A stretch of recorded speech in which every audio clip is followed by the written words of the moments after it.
మీ సొంత ఇంటి కలకు అసలైన నేస్తం బీబీజీ ఇండియా. అమరావతిలో నికార్సైన ప్రాపర్టీ కోసం contact 0406903224. Welcome to Suman TV.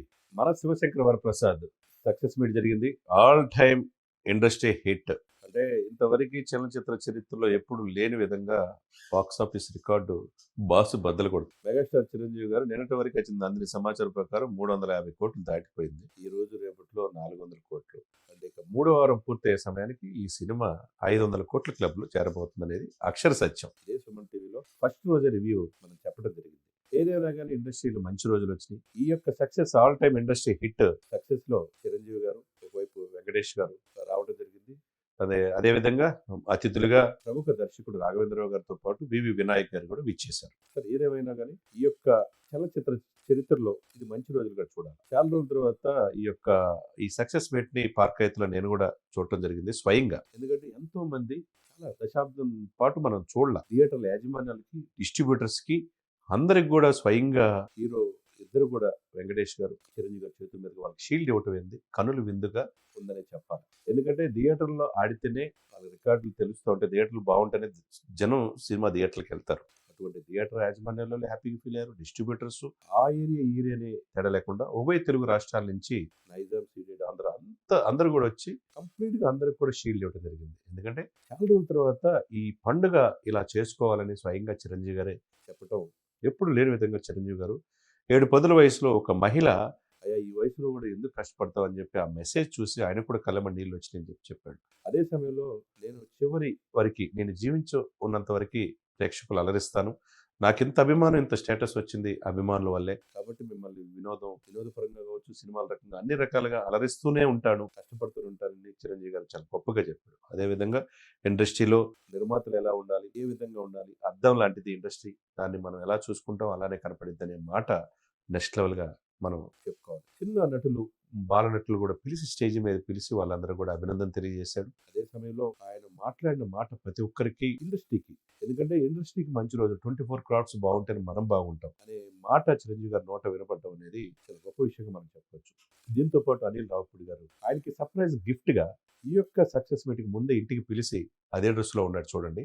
ఆ కారు 2 కోట్ల పైన విలువ చేసే కార్ని హీరో చిరంజీవి గారు అనిల్ రావుపూడి కూడా జరిగింది. మరి భవిష్యత్తులో ఇంకో సినిమా తీస్తాడో మాత్రం తెలియదు. మరి నెక్స్ట్ హెలికాప్టర్ అడుగుతాడేమో అని చెప్పి సరదాగా ఆయన్ని సంభాషించడం మనం చూసాం. ఏదేమైనా కానీ ఒకవైపు వెంకటేష్ గారు కూడా చిరంజీవి గారిని నేను కలిసి ప్రేక్షకులు అలరించడానికి ప్రయత్నం చేశాం. ఈ రోజు సంక్రాంతికి బంపర్ హిట్గా ప్రేక్షకులు అలరించినందుకు ప్రేక్షక దేవుళ్ళకి ధన్యవాదాలని వెంకటేష్ గారు చెప్పారు. ఇక అనిల్ రావుపూడి గారు వంత అయితే, నేను చిన్నతనం నుంచి చిరంజీవి గారు చూసి ఒక అభిమానిగా ఎదిగాను. ఇప్పుడు ఈ రోజున మంచి సినిమా తీశాను, బాస్ దెబ్బకి రికార్డులన్నీ బద్దలైనవి అని చెప్పి ఆయన చెప్పింది. దత్తత తీసుకుంటాం అనే పిల్లోడు డైలాగ్ ని, మీ అవార్డులన్నీ కూడా తీసుకోండి అన్నట్టు అవార్డులన్నీ మన దగ్గరికి వచ్చినాయి, రికార్డులన్నీ మనకే వస్తున్నాయి ఈ సినిమాకని చెప్పటం ఏదైతే ఉందో చాలా సంతోషంగా ఉంది. ఏదేమైనా కానీ ఇవన్నీ ఒక ఎత్తు అయితే, చిరంజీవి గారు మాట్లాడిన ప్రతి మాట ఇండస్ట్రీలో కష్టపడాలని చెప్పి, ఈ సినిమా సక్సెస్ కారణమైన సమీర్ రెడ్డి గారు కావచ్చు, ఆర్ట్ డైరెక్టర్ ప్రకాష్ గారు కావచ్చు, సిసోరియా ఈయన కావచ్చు, సంగీత దర్శకుడు కావచ్చు, వీళ్ళతో పాటుగా ఎవరైతే ఈ సినిమాకి చేశారో ఎడిటర్ తెమ్మరాజు గారు, తర్వాత నిర్మాతలు సాహు గారపాటి, సుష్మిత గారిని, తన కూతుర్ని, తనకి ఇష్టమైన రంగాన్ని వచ్చినప్పుడు నేనేం రూపాయి కూడా తనకి ఇవ్వలేదు, కష్టపడి ఈరోజు సినిమా తీసి డబ్బులు సంపాదించింది. అలా అందరూ మహిళలైనా కానీ ఇండస్ట్రీలో అందరూ కూడా ఎదగొచ్చు అని చెప్పే మాట నేటి తరాలకు ఇన్స్పిరేషన్గా మనం చెప్పవచ్చు. అదే సమయంలో అనిల్ రావుపూడి గారి తండ్రి గారు అయితే మైక్ తీసుకుని ఆయన చాలా చక్కగా మాట్లాడు. చిన్నతనంలో చదువుకునే టైంలో ఇంజనీరింగ్ అంతగా 3 సబ్జెక్టులు మిగిలిపోయినాయి. చిరంజీవి గారు, నువ్వు చిరంజీవి గారి అభిమానివి, ఆయన తెలిస్తే చాలా ఫీల్ అవుతాడు, పాస్ అవ్వాలంటే తర్వాత ఆ సబ్జెక్టులు పూర్తి చేసి చివరికి చిరంజీవి గారితోనే సినిమా తీసే స్థాయికి ఎదిగాడు. కేరళలో షూటింగ్ చేసేటప్పుడే చిరంజీవి గారితో చెప్పాను, ఇది 400 కోట్ల నుంచి 500 కోట్లకి వెళ్తుందని. ఆయన స్వయంగా ఒక ఆర్టీసీ డ్రైవర్ అనిల్ రావుపూడి గారి నాన్నగారు ప్రకాశం జిల్లా, ఆయన కూడా చెప్పడం ఆద్యంతం అలరించిందని చెప్పుకోవాలి. ఇక నయనతార గారు గురించి కూడా గొప్పగా చెప్పడం జరిగింది. ఏదేమైనా కానీ అటు సంగీత దర్శకుడు కావచ్చు, ఇటు భాస్కర్ భట్ల, రామజోగయ్య శాస్త్రి, అనంత శ్రీరామ్ గారు, తర్వాత వీళ్ళందరూ కూడా ఎవరైతే ఈ సంగీతాన్ని అందించిన ప్రతి ఒక్కరికి కూడా పేరు పేరున షూటింగ్లో అసిస్టెంట్ డైరెక్టర్లు అందరూ కూడా భావోద్వేగంతో మాట్లాడారు. చిరంజీవి గారు అనే వ్యక్తి ఇంకొక వ్యక్తి మరలా పుట్టాడు, చిరంజీవి గారే పోటీ అనేది ఈ యొక్క all time industry hit Manashankara Varaprasad function సందర్భంగా ఆ నోట ఈ నోట అందరి నోట మాట. ఇకపోతే రాఘవేంద్రరావు గారు చెప్పారు, ఆనాటి జనరేషన్‌లోనే అక్కినేని నాగేశ్వరరావు గారు, ఎన్టీ రామారావు గారు తట్టుకొని నిలబడ్డాడు. వాళ్ళకంటే ఎక్కువ సినిమాలు బాబాయ్, బాబాయ్ అంటుంటాడు. ఎవరిని? చిరంజీవి గారిని తీయటం జరిగింది. నెక్స్ట్ నిజంగా 70 సంవత్సరాల వయసులో 'ఇంద్ర' స్టెప్ చూసాను. ఆ తర్వాత ఇప్పుడు 'హుక్ స్టెప్' చూస్తా ఉంటే ఇంకెవరు చిరంజీవి గారి తర్వాత ఇంకెవరు చేయలేరు. ఆయనే. ఆయన ఎయ్యాలంటే ఆయన తర్వాత ఇంకెవరు ఎయలేరు. ఆయన స్టెప్ ఆయనే ఎయాల్సింది తప్పితని ఆయన చెప్పడం, రాఘవేంద్ర గారు చెప్పడం జరిగింది. ఇక 'వివి వినాయక్' గారైతే అన్నయ్యని చూసి ఎంతో నేర్చుకున్నారు. చివరికి 'చాగల్'లో తన పశ్చిమ గోదావరి తన థియేటర్‌లో కలెక్షను, రాజమండ్రి థియేటర్‌లో కలెక్షను, టికెట్ కోసం రాజకీయ నాయకులు కూడా రికమెండేషన్ పరిస్థితికి మూడో వారంలో కూడా రెండో వారంలో వెళ్తుందంటే ఈ సినిమా ఏ రేంజ్. ఆయనతో అన్నతో 2 సినిమాలు తీసిన 'ఠాగూర్'తో పాటు సినిమాలు తీసినందుకు చాలా అదృష్టంగా భావిస్తున్నాను. మంచి కథ దొరికితే అన్నతో తీయాలన్న ఆకాంక్ష ఉందని చెప్పేసి అటు 'వివి వినాయక్' గారు కూడా చెప్పడం జరిగింది. అందరూ కూడా భావోద్వేగంతో ఈ సినిమాని ఒక కుటుంబంలాగా, ఒక కుటుంబ ఫంక్షన్ లాగా మన శంకర్ వరప్రసాద్ గారు బ్లాక్ బస్టర్ అయిన సందర్భంగా, ఎందుకంటే 350-400 కోట్లకి ఈ రోజు రేపు వెళ్ళబోతుంది.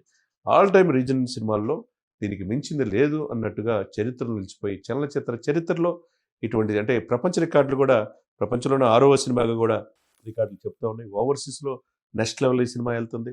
ఇక్కడ ఈ రాష్ట్రంలో కూడా ఇది పాన్ ఇండియా రిలీజ్ చేస్తే బాగుండేది. నెక్స్ట్ లెవెల్ ఇప్పుడు ఆపరేషన్ దురంధర్ ఎట్లయితే 1600-1800 కోట్లు కలెక్షన్ చేస్తుందో అలాగే పాన్ ఇండియాలో చేస్తే బాగుండేదని ఆ నోట ఈ నోట వినపడుతున్నమాట. ఏదేమైనా కానీ నేటి తరం యువ దర్శకులకి చిరంజీవి గారి ఇన్స్పిరేషన్. ఎందుకంటే ఈ సినిమా హిట్ అవ్వగానే ఆయనకు 2 కోట్లు విలువ చేసే రేంజ్‌లో కారు ఇచ్చారంటే దాన్ని బట్టి అర్థం చేసుకోవచ్చు. ఎదిగే కొద్ది ఒదిగే లక్షణం, ప్రేక్షకులు అలరించాలనే తత్వం, నేటి తరం యంగ్ జనరేషన్‌కి మంచి సినిమాలు తీస్తే తెలుగు ప్రేక్షక దేవుళ్ళు ఆదరిస్తారని చెప్పి అటు థియేటర్ల యాజమాన్యానికి, సినిమా డిస్ట్రిబ్యూటర్స్‌కి, తర్వాత నిర్మాతలకి, ప్రతి ఒక్కళ్ళకి కూడా పేరు పేరున ఆయన సుదీర్ఘ ఉపన్యాసంలో మనసుకు ఆకట్టుకునే విధంగా హార్ట్‌ఫుల్‌గా ఆయన స్పీచ్ నెక్స్ట్ లెవెల్‌లో ఉందనేది స్పష్టం. ఎందుకంటే 70 సంవత్సరాల వయసులో ఆయన చూడండి ఎత్తుపల్లాలు ఏవి లేవు. సెల్ఫ్ మేడ్ మ్యాన్‌గా స్వయం కృషితో ఎదిగిన వ్యక్తి, కసితో బర్నింగ్ డిజైర్‌తో ఎదిగిన వ్యక్తి ఈరోజు పద్మవిభూషణుడై గిన్నిస్ బుక్ రికార్డు సాధించి అనేక ఫిల్మ్‌ఫేర్ అవార్డులు పొంది నేటి జనరేషన్‌కి ఒక స్ఫూర్తి ప్రదాతగా చిరంజీవి గారు నిలిచిపోయాడనే అనుకోవాలా. ఇక ఇటు సినిమాలు మరిన్ని చేస్తానని చెప్పి ఆయన నోట వెలువడిన మాట నిన్న అందరూ కూడా ఆ హాల్‌లో పార్క్ ఎత్తులో క్లాప్స్ కొట్టి ఆయన అభినందనలు తెలియజేశారు. ఏదేమైనా మంచి సినిమా. చాలా రోజుల తర్వాత సంక్రాంతికి ఈ కొత్త సంవత్సరంలో సరికొత్తగా చిరంజీవి గారిని చూసుకున్నాం.